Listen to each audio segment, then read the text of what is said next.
Spomladanski žarki so prijetni, ampak v zatišni legi, v senčni legi je lahko še vedno hladno, kar pa pomeni, da je lahko cestišče še vedno hladno, vlažno, kar pa pomeni slabša prilagodljivost pnevmatike s cestiščem in seveda posledično hitrejši zdrs samega motornega kolesa. Se pravi, treba je delovati preventivno, prioritetna naloga vsakega motorista je prepoznavanje nevarnih situacij.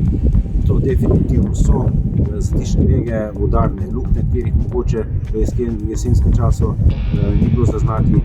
Potem lahko tudi kje še morda pesek na cestišču. Skratka, zatišne lege, vlaga in to so pač te nevarnosti, ki težijo na same motoriste.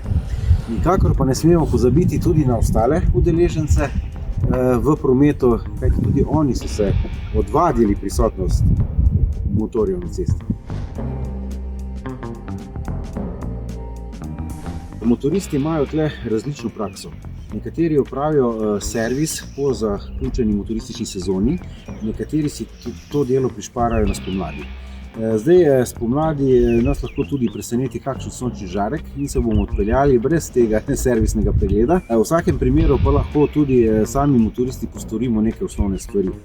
Že pri nekem osnovnem temeljitem čiščenju motorja lahko zaznamo morda oljni madež na pogonskem agregatu, oljni madež morda na zavornem sistemu, potem lahko pregledamo tlak v pnevmatikah, potem tudi samo obliko, iztrošenost pnevmatik. Seveda poskrbeti moramo, da so svetlobna telesa izpravna, to lahko vse sami postorimo. Skratka, to so te popolnoma osnovne stvari.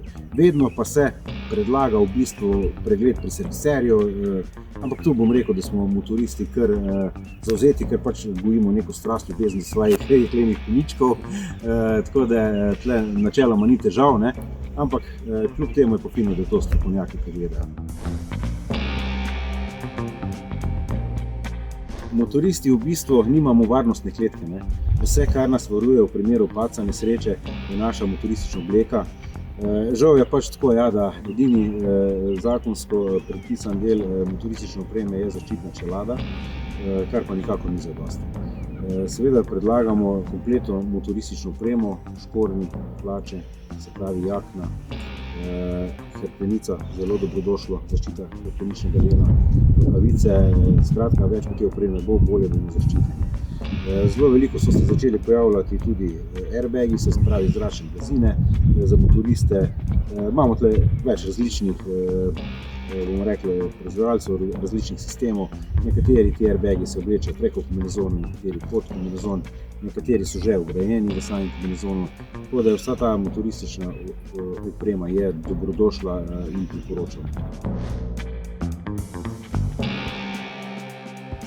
Motorizem oziroma vožnja z motorjem je delo celega telesa. Tako umsko kot tudi fizično delajo gležnji, delajo boki, delajo roke.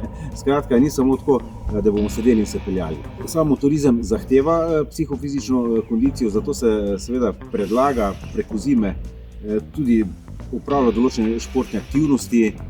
Tle je lahko obisk fitnesa, kak daljši sprehod, potem, če nam telo dopušča, tudi tek, morda badminton, tenis, karkoli, plavanje, se pravi, tle je aktivnosti mnogo. Lahko nas seveda stvar preseneti preko zime, se tudi mečkeno poredimo in ko bo treba spomladi obleči motoristično opremo, zna biti le težava. Enostavno se motoristična oprema skrči in to je že signal oziroma znak neke nevarnosti, se morda pa odpeljalo kavbojke, pa ne bomo pravilno oblečeni in vsi pa vemo, da to v primeru padca in nesreče povzroča hudo telesno poškodbo. V AMZS centru varne vožnje na Vranskem bom rekel, da kar dobro skrbimo za naše motoriste, seveda tisti, ki pridejo.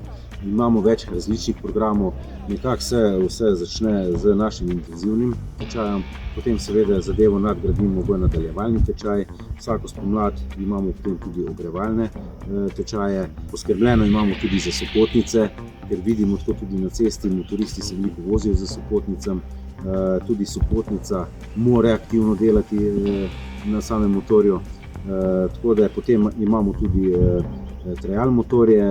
Trial motorji so v bistvu tudi čudoviti za samo kondicijo, da večkrat vidimo, kje smo, vse te stvari sprobamo.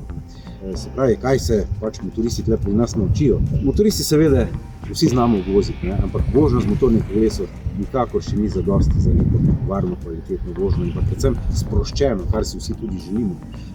Ker na motorju moramo biti sproščeni in takrat, če lahko potem se zlijemo z naravo, uživamo. Trening je potreben. Če treninga ni, potem se preveč obadamo samim motorjem in moramo nazaj motorju uživati. Treniramo pa predvsem, se pravi, tehnike vožnje, različne tehnike vožnje, potem pravilne tehnike gledanja, tehnike zaviranja, umikanja, dotaknemo se tudi varnostne razdalje. Skratka, vse te stvari, kar nas lahko na cesti tudi doleti.